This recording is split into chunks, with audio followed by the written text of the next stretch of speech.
Hi everyone, welcome back to my channel. Again back with you all guys with the new chapter that is the probability.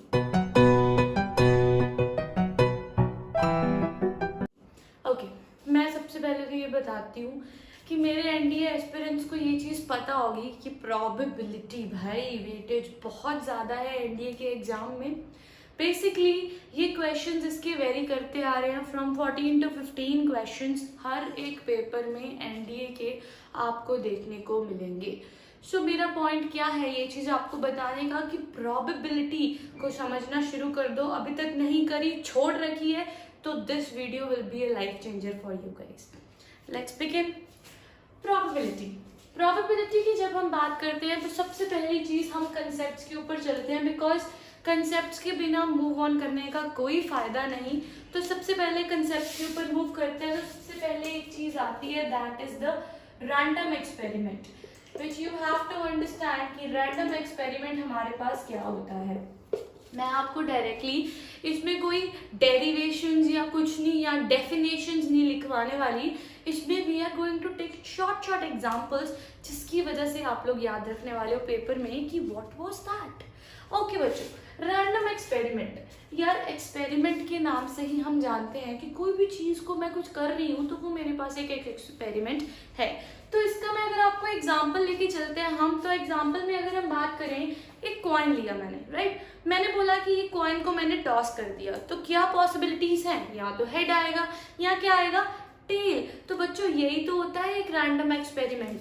So experiment, random experiment एक ऐसा experiment होता है जिसमें हमें नहीं पता कि आउटकम क्या आने वाला है, राइट. मतलब हमें पता है आउटकम क्या आने वाला है बट हम उसको प्रिडिक्ट नहीं कर सकते कि वेदर कि वो हेड आने वाला है या टेल आने वाला है. तो इसमें एक एग्जांपल की तरह ही आप इसको याद रख सकते हो, टॉसिंग अ कॉइन.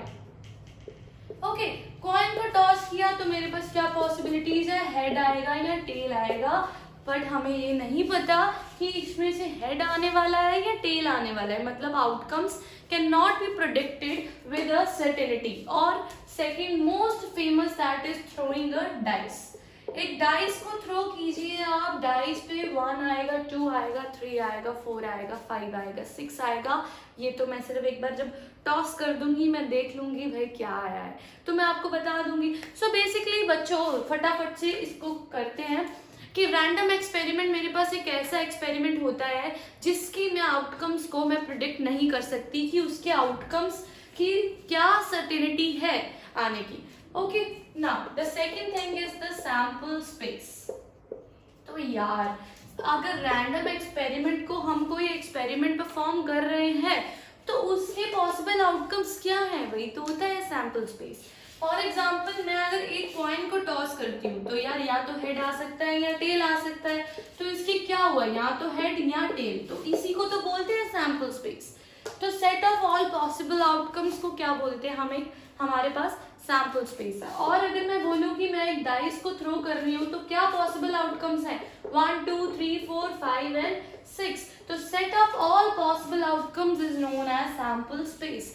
आप लोग बोलोगे कि यार ये मैम कंसेप्चुअल पे क्यों जा रही है, बिकॉज गाइज ये वर्ड्स यूज होने वाले हैं आगे आपके क्वेश्चंस में. तो अगर आपको ये वर्ड्स का मतलब ही नहीं पता होगा आप क्वेश्चन को हो ही नहीं सकता कि आप शुरू ही कर दो. सो इसीलिए ये चीजें. Okay, random experiment, sample space. उसके बाद हमारे पास एक आता है इवेंट. कि इवेंट हो रहा है, क्या इवेंट हो रहा है. इवेंट को आप इसको शादी वाले इवेंट के साथ मत कंसिडर करना, इवेंट वो नहीं होता. एक इवेंट क्या होता है कि मैंने आपको बोला कि यार मैंने एक डाइस को क्या किया, टॉस किया, मैंने थ्रो करा एक डाइस को, ठीक है. तो उस पे मेरे पास 2 आया, ठीक है. तो यार ये 2 क्या है, ये देखो ना, ये 2 सब 2 ये सैंपल स्पेस का ही तो एलिमेंट है, ये सैंपल स्पेस का ही तो एलिमेंट है. तो इवेंट भी वही होता है. इवेंट होता है हमारे पास subset of the sample space. कि यार जो सैंपल स्पेस का सबसेट है उसको ही तो मैं इवेंट बोलती हूँ, राइट. फॉर एग्जाम्पल मैंने आपको बोला कि 2 कॉइन्स ले लिए, राइट. 2 कॉइन्स ले लिए और उसको मैंने क्या किया, टॉस किया। आप बोलोगे कि मैम फर्स्ट पे भी या तो हेड आ सकता है या टेल आ सकता है, तो सेकंड पे भी या तो हेड आ सकता है या टेल आ सकता है। मैं आपको बोलती हूँ व्हाट इज द प्रोबेबिलिटी कि इवेंट आए आउटकम ऑफ अ हेड। मैंने आपको बोला कि प्रोबेबिलिटी क्या है, प्रोबेबिलिटी भी छोड़ो यार, प्रोबेबिलिटी पे भी बाद में आते हैं। मैंने आपको बोला कि क्या इवेंट है, मैंने बोला E1 एक इवेंट है, दैट इज कि आप कंसिडर करो कि आपने 2 कॉइन्स को टॉस किया और E1 एक इवेंट है, आउटकम क्या आ रहा है, आउटकम आ रहा है हमारे पास हेड, राइट। तो आप बोलोगे कि मैम इसमें 2 ही तो पॉसिबिलिटीज हैं, या तो पहले पे हेड आ जाए दूसरे पे टेल आ जाए, या पहले पे टेल आ जाए दूसरे पे हेड आ जाए।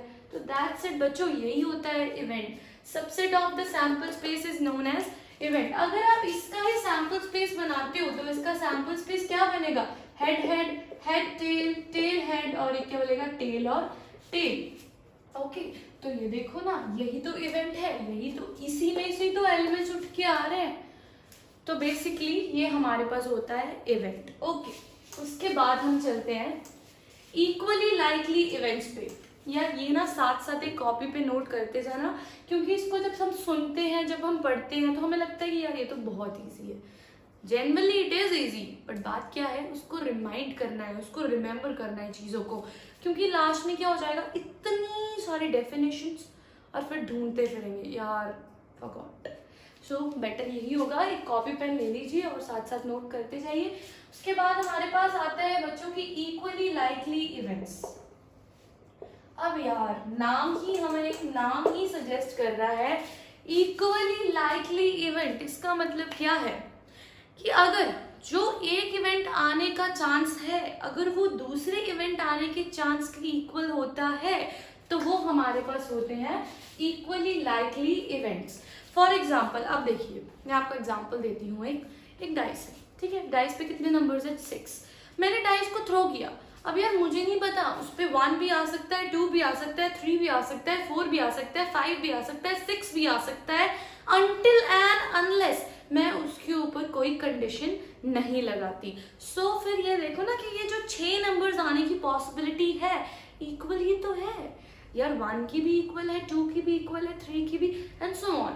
सो these are equally likely events. सो आप इसको लिख सकते हो कि when chance of one event it is equal to the chance of the other event, इसको हम क्या बोलते हैं, इक्वली लाइकली इवेंट्स। तो इसमें एग्जांपल क्या दोगे, एक अनबायस्ड डाइस, एक एग्जाम्पल इसके हो जाएगा। यहाँ ये कॉइन का भी आप एग्जाम्पल दे सकते हो। अब यार जो मैंने कॉइन है, अगर मैंने कॉइन को टॉस किया, कॉइन की क्या पॉसिबिलिटी है, या तो उस पर हेड आ सकता है या क्या आ सकता है, टेल। तो आप बोलोगे मैम हेड भी आ सकता है, टेल भी आ सकता है, दोनों की पॉसिबिलिटीज क्या है, इक्वल है। अगर दोनों की पॉसिबिलिटी, हेड आने की और टेल आने की प्रोबेबिलिटी या पॉसिबिलिटी या चांस सेम होता है, तो उसको हम क्या बोलते हैं, इक्वली लाइकली इवेंट्स। सो बच्चों अब कान खोल के सुन लेना, नेक्स्ट टॉपिक बहुत ही इंपॉर्टेंट टॉपिक आ रहा है, एग्जॉस्टिव इवेंट्स, जिसमें से क्वेश्चन जरूर आते हैं पेपर में, that is the exhaustive events. So देखिए जी, एग्जॉस्टिव इवेंट्स क्या होते हैं। देखो जी, अगर मैं बोलती हूँ आपको मैं एग्जैक्टली डेफिनेशन नहीं बताने वाली, अब इसमें मैं नहीं बताऊंगी बेचा, ये डेफिनेशन लिख लो, इसको, ये होती है एग्जॉस्टिव इवेंट्स। देखिए एग्जॉस्टिव इवेंट्स की बात करते हैं, अगर मैं बोलूँ कि आपने क्या किया, मैंने बोला कि आपने इवेंट ले लिया, मैंने बोला कि बच्चों सैंपल स्पेस आपके पास है 1 2 3 4 5 एंड 6, ठीक है। मैंने क्या बोला आपको कि एक डाइस है जिसको मैंने थ्रो किया, तो इसकी सैंपल स्पेस क्या बनी, 1 2 3 4 5 एंड 6। तो आई सेड यू कि बच्चों E1 एक इवेंट है, ठीक है, कि उसमें पॉसिबिलिटी है कि 1 2 3 आ जाए। E2 एक अनदर इवेंट है जिसमें पॉसिबिलिटी है 5 4 5 6 आ जाए, और E3 एक इवेंट है जिसमें पॉसिबिलिटी है 2 3 और 6 आ जाए, ठीक है।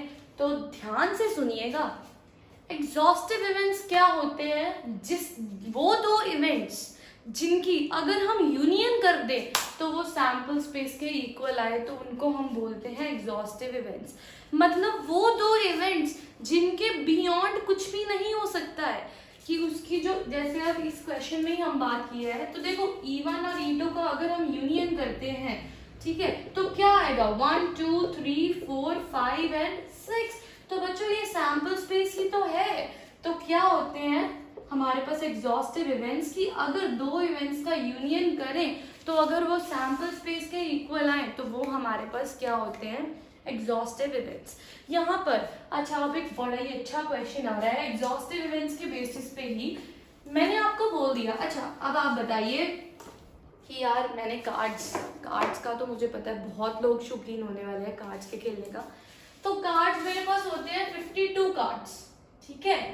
मैंने आपको क्या बोला क्वेश्चन में कि you have a deck of 52 cards, आपके पास एक 52 कार्ड्स का डेक है जिसमें से ए एक इवेंट है सारे रेड कार्ड्स आने का और बी एक इवेंट है जिसमें हमारे पास, मैंने बोला बी एक इवेंट है कि हमारे पास क्या आए, स्पेड्स आए, और सी एक इवेंट है हमारे पास क्लब्स आए, ठीक है। मुझे नहीं पता इनको हिंदी में क्या बोलते हैं बट मैं आपको एक बता देती हूँ, ये होता है मेरे पास स्पेड और ये कुछ ऐसा कुछ बना होता है, इसको हम बोलते हैं क्लब।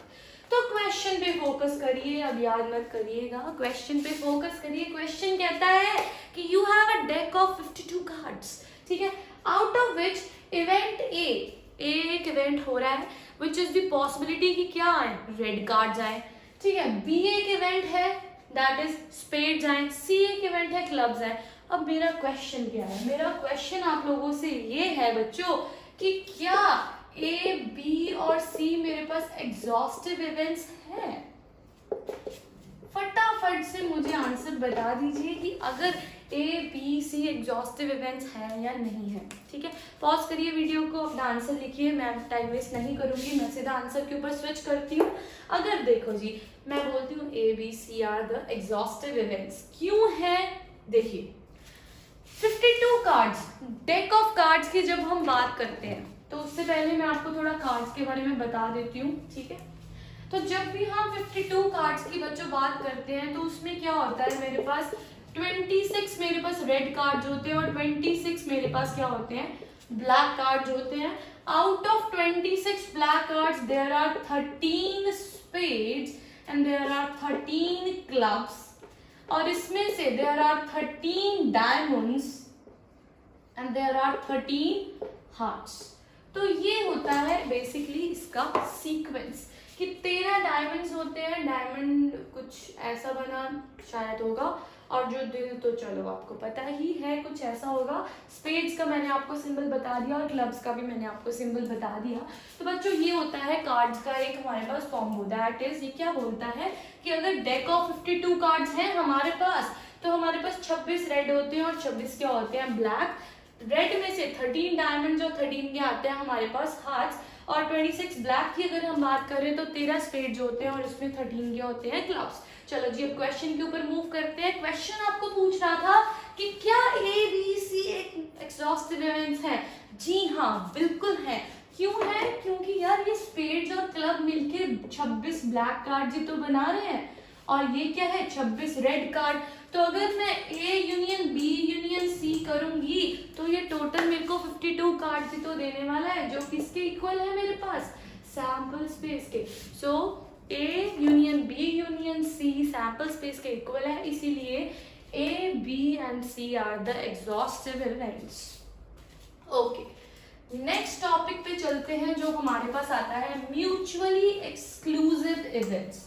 बड़ा ही इंपॉर्टेंट, म्यूचुअली एक्सक्लूसिव इवेंट्स, या हम इसको और भी एक नाम से बोलते हैं disjoint events, mutually exclusive events. जैसे कि मैंने आपको एग्जॉस्टिव समझाया वैसे ही मैं आपको ये समझाने वाली हूँ। देखिए जी फिर म्यूचुअली एक्सक्लूसिव इवेंट्स और द डिसजॉइंट इवेंट्स, यार नाम ही बताना है। तो बेसिकली क्वेश्चन से चलते हैं। मैंने बोला कि यार आपके पास एक सैंपल स्पेस है जो किसके इक्वल है, 1 2 3 4 5 और 6 के इक्वल है, और मैंने आपको बोला बच्चों E1 एक इवेंट है, ठीक है, जिसमें से हमारे पास E1 एक इवेंट है कि 1 2 3 4 आएगा, और बच्चों E2 एक इवेंट है जिसमें से मेरे पास 4 5 6 आएगा, और E3 एक इवेंट है जिसमें से 5 और 6 आएगा। एक डाइस को मैंने थ्रो किया बच्चों, तो डाइस को थ्रो करने के बाद सैंपल स्पेस क्या बनी, 1 2 3 4 5 6। तो मैंने बोला E1 एक इवेंट है कि आपके पास 1 2 3 4 ही आना चाहिए। E2 एक इवेंट है जिसमें आपके पास 4 5 6 आया। E3 एक अलग इवेंट है जिसमें आपके पास क्या आया 5 और 6। तो बड़े ध्यान से सुनना, म्यूचुअली एक्सक्लूसिव इवेंट्स कौन से होते हैं? वो दो इवेंट्स होते हैं जिसकी इंटरसेक्शन मेरे पास क्या आती है 5। कि मतलब क्या कि वो दो इवेंट्स जिनमें कुछ भी कॉमन नहीं है। जैसे अगर मैं E1 इंटरसेक्शन E2 देखूं तो देखो ना ये 4 कॉमन है, तो इसका मतलब ये तो म्यूचुअली एक्सक्लूसिव इवेंट्स नहीं बने। अगर मैं E2 इंटरसेक्शन E3 देखूं तो यार नल कुछ भी नहीं आ रहा कॉमन, तो क्या है 5। तो इसका मतलब ये कौन से सेट्स हैं? Mutually exclusive events. So basically mutually exclusive events are those events जिनकी इंटरसेक्शन हमें 5 देती है, मतलब कि जिनके पास कुछ भी कॉमन नहीं होता वो होते हैं जी म्यूचुअली एक्सक्लूसिव इवेंट्स। अब यार बात देखो, अब बात ये है, क्वेश्चन यहाँ ये उठ जाता है कि क्या सारे जो एग्जॉस्टिव इवेंट्स हैं, क्या सारे जो एग्जॉस्टिव इवेंट्स हैं वो म्यूचुअली एक्सक्लूसिव इवेंट्स होते हैं? देखो क्वेश्चन बहुत इंटरेस्टिंग क्वेश्चन है। अगर मैं इन दोनों की, अच्छा देखिए, अगर मैं E1 यूनियन E3 करती हूँ तो क्या आता है 1 2 3 4 5 एंड 6 2 भी आएगा, तो ये किसके इक्वल है? सैंपल स्पेस की। बट अगर मैंने इंटरसेक्शन करी तो यार तो ये किसके इक्वल आया था 5 के। मतलब क्या हुआ? इसका मतलब ये हुआ बच्चों की ये क्या है एग्जॉस्टिव है और ये क्या है म्यूचुअली एक्सक्लूसिव भी है। यार इसको तो देख के पता चल रहा है कि जितने भी मेरे पास एग्जॉस्टिव इवेंट्स होते हैं वो म्यूचुअली एक्सक्लूसिव इवेंट्स होते हैं, बट नहीं, ऐसा नहीं होता। सपोज मैंने आपको बोल दिया ये, तो यार तब भी देखो ना, अगर मैं E1 E3 का यूनियन करती हूँ तब भी तो ये सैंपल स्पेस के इक्वल आ रहा है, बट इंटरसेक्शन 5 नहीं आ रही, इंटरसेक्शन में 5 आ रहा है। सो आप ये बोलोगे कि म्यूचुअली, कि अगर हम एग्जॉस्टिव की बात करें कि exhaustive events mutually exclusive events हो भी सकते हैं या नहीं भी हो सकते, ठीक है, मे और मे नॉट। तो ये था आपके पास म्यूचुअली एक्सक्लूसिव इवेंट्स। बच्चों बहुत ही इंपॉर्टेंट, सबसे इंपॉर्टेंट प्रोबेबिलिटी की जब हम बात करते हैं तो 3 चीजें हैं इसमें सबसे इंपॉर्टेंट। इसमें से सबसे फर्स्ट चीज अब शुरू होने जा रही है कंडीशनल प्रोबेबिलिटी। ओके, सो कंडीशनल प्रोबेबिलिटी, मैं डेफिनेशन नहीं बताने वाली, क्वेश्चन से समझते हैं। कंडीशनल प्रोबेबिलिटी की बात करती हूँ मैं, यार कंडीशन लगा दी मैंने, आपको अच्छा एग्जांपल दिया कि बच्चों यार ये ना एक बैग है, मैंने बोला एक बैग है in which you have 2 red balls, 4 green balls and 5 blue balls. Okay, ये क्या है? मैंने बोला एक बैग है in which you have 2 red balls, 4 green balls and 5 blue balls. मैंने बोला कि what is the probability? Probability क्या है कि मैंने एक बॉल निकाली बैग में से और वो रेड निकली। बहुत इजीली आप बता देने वाले हो, क्योंकि मुझे पता है कि मेरे एस्पिरेंट्स को ये चीज़ तो पता है कि प्रोबेबिलिटी की डेफिनेशन क्या है। नहीं पता तो कोई बात नहीं। प्रोबेबिलिटी की डेफिनेशन क्या होती है? प्रोबेबिलिटी यही बोलती है कि नंबर ऑफ फेवरेबल आउटकम्स, कितने फेवरेबल आउटकम्स हैं upon total number of outcomes. Okay, ये होती है हमारे पास प्रोबेबिलिटी की डेफिनेशन कि number of favourable outcomes upon total number of outcomes. तो क्वेश्चन क्या बोलता है? क्वेश्चन ये बोलता है बच्चों कि व्हाट इज द प्रोबेबिलिटी कि जो बॉल मैंने ड्रॉ करी बैग में से वो एक रेड बॉल हो। तो आप मुझे ये बता देने वाले हो कि यार 2/11 टोटल बॉल्स कितनी है 5 + 4 + 2 11 बॉल्स एंड रेड बॉल्स कितनी है 2। यार हो सकता है पहली। अब मैंने क्वेश्चन को करा मोल्ड, अब आया आपके लिए एक मोड। मोड में क्वेश्चन क्या बोलता है? कहता कि यार पहली बॉल तो आपने रेड निकाल ली, प्रोबेबिलिटी ये बताओ कि जो दूसरी बॉल है वो भी रेड निकाल लो। व्हाट इज द प्रोबेबिलिटी कि यार जो सेकंड बॉल मैंने निकाली वो भी क्या निकाली? Red ball. अब बात यहाँ आगे अटकती है कि मैम क्वेश्चन कंप्लीट करो। क्वेश्चन क्यों कंप्लीट करो? ये बताओ हमें कि जो बॉल आपने पहली निकाल ली उसको बैग के अंदर डाला या नहीं। ओके, क्या हुआ कि जो बॉल मैंने पहली निकाल ली, ठीक है, उसको मैंने बैग के अंदर डाला या नहीं। अब यहाँ आते हैं मेरे पास दो मुश्किल घड़ी। क्या बोलते हैं वो कहते हैं कि जो मैंने पहली बॉल निकाल ली, फर्स्ट बॉल मैंने रेड निकाली, उसकी तो मैंने प्रोबेबिलिटी बता दी 2/11। अब मैंने आपको ये बोला कि यार ये जो पहली बॉल निकाली ना, फिर ये पहली बॉल मैंने बैग में डाल दी। क्या करा, पहली बॉल निकाल के फिर मैंने पहली बॉल बैग में डाल दी। तो बच्चों अगर एक बॉल निकाल के देख ली रेड आ गई, फिर मैंने बैग में डाल दी, तो चेंज तो कुछ भी नहीं आया। तो सेकंड बॉल रेड होने की प्रोबेबिलिटी क्या है, 2/11 ही तो रहेगी। ये कब केस है, अगर मेरे पास बॉल को मैंने वापस डाल दिया, if ball is return back, अगर बॉल को मैंने रिटर्न कर दिया बैग में वापस डाल दिया। अगर दूसरा केस मैंने, अब देखो कंडीशन लगा दी, मैंने कंडीशन क्या लगाई कि बच्चों पहली बॉल जो आई वो रेड बॉल आई, और वो बॉल को मैंने बैग में नहीं डाला, वो बॉल को मैंने बैग में नहीं डाला। तो मतलब क्या हुआ कि अंदर फिर कितनी बॉल्स बच गई, 1, 4 और 5, मतलब 10 बॉल्स रह गई। यार एक बॉल मैंने निकाल ली और वो रेड हुई, तो यहाँ से रेड में कम किया, बाकी तो सेम ही रही ना। तो अब प्रोबेबिलिटी क्या है कि बॉल को निकालें और वो रेड बॉल आए, वो क्या आएगी 1/10। और इसको बोलते हैं, ये किस केस में है कि अगर बॉल को मैंने, बॉल इज नॉट रिटर्न, अगर मैंने बॉल को वापस बैग में नहीं डाला। तो एक बार इसको एग्जामिन करें, आपको समझ आया ये?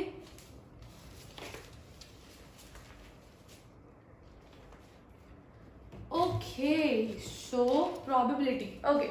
अब दो केस करे थे हमने, मैंने आपको क्या बताया आपने, और बच्चों ये जो दूसरी केस है इसको बोलते हैं कंडीशनल प्रोबेबिलिटी।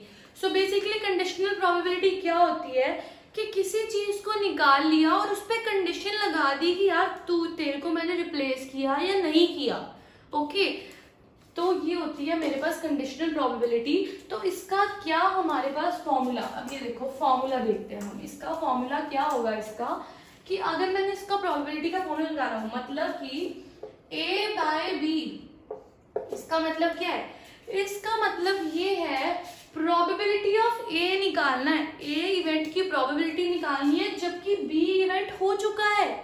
इसको पहले तो इसको पढ़ने का मतलब समझो, इसको बच्चों प्रोबेबिलिटी ऑफ A/B नहीं बोलते, इसको बोलते हैं probability of A when B has already occurred. तो उसका क्या आंसर आएगा, देखो प्रोबेबिलिटी B तो हो ही चुका है, B तो हो गया, तो ऊपर क्या बचा, उसकी इंटरसेक्शन। तो ये होता है हमारे पास formula for the conditional probability. यहाँ आपको अगर बोला जाए B/A, यहाँ बोलूं प्रोबेबिलिटी ऑफ B जब A हैज ऑलरेडी अकर्ड, तो ये probability of A upon probability of A intersection of B। These are the formulas for the conditional probability.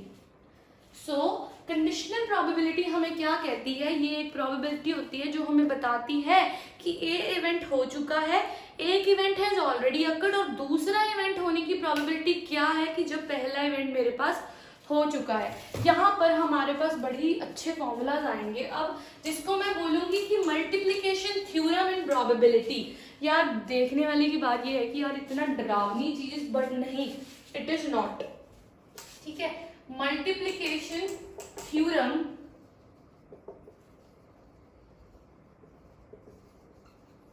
In probability. Okay, multiplication theorem, अभी हमने दो चीजें करी, ठीक है। दो चीजें क्या करी कि यार यहाँ तो इवेंट क्या हो सकता है डिपेंडेंट, यहाँ इवेंट क्या हो सकता है इंडिपेंडेंट, ठीक है। यहाँ इवेंट क्या है डिपेंडेंट, और यहाँ इवेंट क्या हो सकता है इंडिपेंडेंट। डिपेंडेंट का मतलब क्या है विदाउट रिप्लेसमेंट, और उसका है विद रिप्लेसमेंट। मैं आपको सब समझाती हूँ कि यहाँ पे विदाउट रिप्लेसमेंट और विद रिप्लेसमेंट मैंने क्यों यूज किए दो वर्ड्स, बच्चों क्यों किए, एग्जाम्पल से समझते हैं। छोड़ो थ्योरी छोड़ो, आप एग्जाम्पल वही लेते हैं। मैंने आपको बोला आपके पास एक बैग है in which you have 2 red balls, 4 green balls and 4 ही हमारे पास ब्लू बॉल है, ठीक है। मैंने आपको बोला व्हाट इज द प्रोबेबिलिटी, क्या प्रोबेबिलिटी है कि हमारे पास पहली बॉल भी ग्रीन आए, दूसरी बॉल भी ग्रीन आए, तीसरी बॉल भी ग्रीन आए, but with replacement. With replacement का यहाँ मतलब क्या है कि अगर मैंने पहली बॉल निकाल दी, उसको मैंने वापस बैग में रिप्लेस कर दिया, उसको मैंने वापस बैग में क्या कर दिया, रिप्लेस कर दिया। मतलब यार पहली बॉल, मतलब इसका क्या आएगा, पहली बॉल भी ग्रीन होनी चाहिए, दूसरी भी ग्रीन होनी चाहिए, तीसरी भी क्या होनी चाहिए, ग्रीन। कंडीशन क्या है, विद रिप्लेसमेंट। विद रिप्लेसमेंट का मतलब यहाँ क्या है कि जो बॉल मैंने निकाली उसको मैंने दोबारा से बैग में डाल दिया, उसको मैं बाहर नहीं रखा। तो क्या है बच्चों, फिर प्रोबेबिलिटी, पहली प्रोबेबिलिटी कि पहली बॉल ग्रीन आए 4/10, ओके।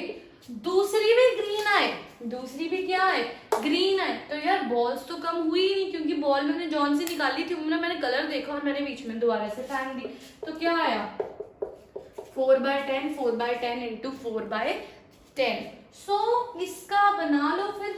लो जी, इसका मैंने यही क्वेश्चन का मैंने सिंपल सा इंडिपेंडेंट में लगा लिया कि अगर मुझे A union B union C, इसका फॉर्मूला मेरे पास क्या बनेगा, सॉरी ये होगा A intersection B intersection C। तो इसका फॉर्मूला क्या बनेगा, PA PB P(C). मतलब क्या इवेंट पहला है, क्या इवेंट दूसरा है, क्या इवेंट की प्रोबेबिलिटी थर्ड की है। अब चलते हैं दूसरे केस में जिसमें हम बात करेंगे विद रिप्लेसमेंट से। विदाउट रिप्लेसमेंट, विदाउट रिप्लेसमेंट में क्या हुआ, यही मैंने बैग लिया, 2 red balls, 4 green balls, 4 blue balls. मैंने आपको क्या बोला कि यहाँ पर प्रोबेबिलिटी क्या है कि पहली बॉल, दूसरी बॉल और तीसरी बॉल भी मेरे पास ग्रीन आए, बट विदाउट रिप्लेसमेंट। मतलब जो बॉल एक बार मैंने निकाल ली वो बॉल मैं बैग में नहीं डालूंगी, वो बॉल मैं निकाल के बाहर रख दूंगी, ठीक है। यार पहले तो देखो मेरे पास 10 बॉल्स हैं, ठीक है, उसमें से पहली बॉल निकली, क्या लगा दिया मैंने, 4। अब देखो बहुत ध्यान से समझना, यार 4/10 आ गई। अब जो बॉल मैंने निकाली वो विदाउट रिप्लेसमेंट है, वो मैं बैग में नहीं डाल रही हूँ, तो अंदर बॉल्स कितनी रह गई, 9 बॉल्स रह गई, और ग्रीन कितनी रह गई, 3, और ऐसे ही नेक्स्ट 2/8। मतलब क्या हुआ, इसको अगर हम फॉर्मूला के बेसिस में करें तो इसमें फॉर्मूला क्या बोलता है, बहुत ध्यान से समझिएगा। फॉर्मूला इसमें ये बोलता है कि अगर हमें इंटरसेक्शन करनी है तो ये किसके इक्वल है, प्रोबेबिलिटी ऑफ A कि पहला इवेंट हो गया, प्रोबेबिलिटी B इवेंट की जब A event has already occurred into probability of C event की जब A और B दोनों हो चुके हैं। क्या बना, A इवेंट की प्रोबेबिलिटी, फिर B इवेंट की प्रोबेबिलिटी जब A हैज ऑलरेडी अकर्ड, और फिर C इवेंट की प्रोबेबिलिटी जब A और B दोनों क्या हो चुके हैं, कोलैबोरेट दोनों हो चुके हैं। तो ये होता है बच्चों डिपेंडेंट इवेंट्स, और ये है हमारे पास formula for the multiplication theorem in probability. ध्यान से समझ लेना, विदाउट और विद रिप्लेसमेंट यूज किया होगा क्वेश्चन में, तो आपको ये फॉर्मूलाज ध्यान में उसी टाइम आ जाने चाहिए। That's it. नेक्स्ट वीडियो को मेरे साथ ट्यून रहिए, नेक्स्ट वीडियो डालेंगे, इसको आगे कंटिन्यू करेंगे। Probability I will make sure कि ये जो लेक्चर्स होने वाले हैं प्रोबेबिलिटी पे, ये आपको बहुत हेल्पफुल होंगे एनडीए के लिए। So stay tuned, till then take care guys, bye bye.